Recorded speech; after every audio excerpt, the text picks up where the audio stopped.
Hey guys! Today I'm going to be talking about writing a believable love interest. I'm going to start this off with a few disclaimers. First disclaimer, I will be using heterosexual examples throughout this video. However, these tips apply to all one-on-one romances, whether it's between a man and a woman, a man and a man, a woman and a woman, and everything in between. Second disclaimer, these tips do not necessarily apply to erotica. From my understanding, there's sort of a formula involved in writing erotica, but I'm not really well versed enough to discuss it. Anyway, the tips I'm about to provide are more relevant to other fiction genres. Number 1, make your love interest a multidimensional character. It's not enough that they're hot or nice or lovable. They need to serve a purpose or have a life aside from being the perfect boyfriend or girlfriend. It's really easy to create the textbook sexy rich guy, or the knight in shining armor, or the popular cheerleader, or the damsel in distress. And sometimes these cliches do sell. I'm sure you can think of a few examples off the top of your head. But in this day and age, most of the time, readers want something more. Most of us are attracted to people who are unapologetically themselves in some way. People with that oomph,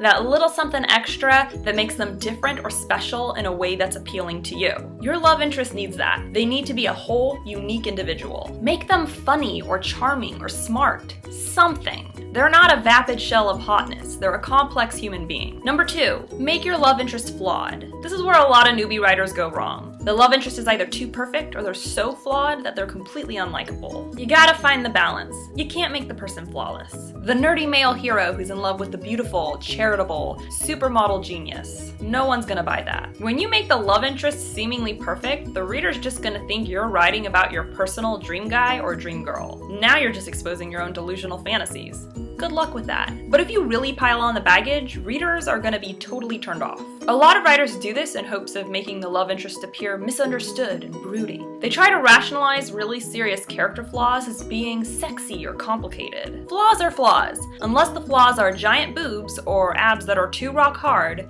they're not gonna be sexy. The whole point of giving a character flaws is to make them feel authentic. So if you try to gloss over them by saying they're attractive or dangerous, you've just negated their purpose. My recommendation would be to think of flaws that could potentially be endearing to the protagonist. Maybe your main character lives a very structured and rigid life, and the love interest is more messy and irresponsible. Those are legitimate flaws, but they're ones that the protagonist might find refreshing. Number 3, make your love interest believably attractive. The key word here is believable. It's okay if they're hot, but they shouldn't be the embodiment of physical perfection. Aside from the fact that a mind-blowingly hot love interest is kinda cliche, it sorta makes it difficult to pass them off as likable. In the real world, it's not so common to meet someone who's an 11 out of 10 and also kind and humble. Not to mention attracted to your protagonist, who, let me guess, isn't as hot as they are. Because of this, writers often default to one of two strategies in order to rationalize the love interest's rampant sex appeal and likability. Strategy number 1, if the character's a guy, then he's desperately searching for a woman who likes him for who he is and not what he looks like. That's a really noble quest, truly, but it's not super believable. I've met a lot of beautiful men in my life and have never heard one complain that women only wanted them for their body. I'm sure it's happened before somewhere, but it's not common. Strategy number 2, if the love interest is a woman, then she's insanely beautiful, but she has no idea. This is the writer's attempt at trying to imply that she's humble. Here's the thing. Have you ever met a girl in real life who is beautiful but didn't know it? They are the most painfully insecure women alive. You didn't create a humble woman, you created a self-conscious moron, and the reader's not gonna like her. The easiest way to get around this issue is to make the character physically imperfect.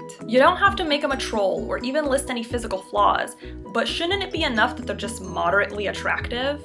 Why do they have to be the sexiest person alive? Why? If you absolutely have to make the person a 10, then fine. But maybe try taking the focus off their appearance just a tad. Like, if you're rubbing some dude's abs in my face every 10 pages, you should probably stop. Now I'm just thinking about abs in my face.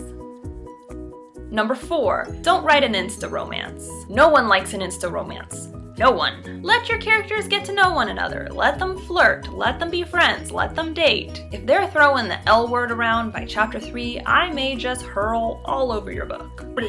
A premature I love you is worse than a premature you know what. It's not romantic for your characters to be attached at the hip right from the get-go. Do you know what that looks like in real life? I believe we call people like that stage 5 clingers. Just because you wrote it doesn't mean it's any different. We're still gonna see your characters as creepy. And unless that was your intention, you're probably gonna be upset about this. Number 5, and probably the most important point, develop a connection. If you were to ask me what it means to fall in love, I would say it's when you find someone with whom you have a deep and profound connection. You've met the one person who understands and cherishes you more than anyone else, and you understand and cherish them in return. When I first fell in love, it was because I finally met someone who truly got me, and I felt that I could be my most vulnerable self around him without fear of judgment. This is a feeling you need to translate into your writing. The first thing you need to do is create a series of incidents that help your characters form a connection. You have to give your protagonist a reason to believe that this person gets me and has my back.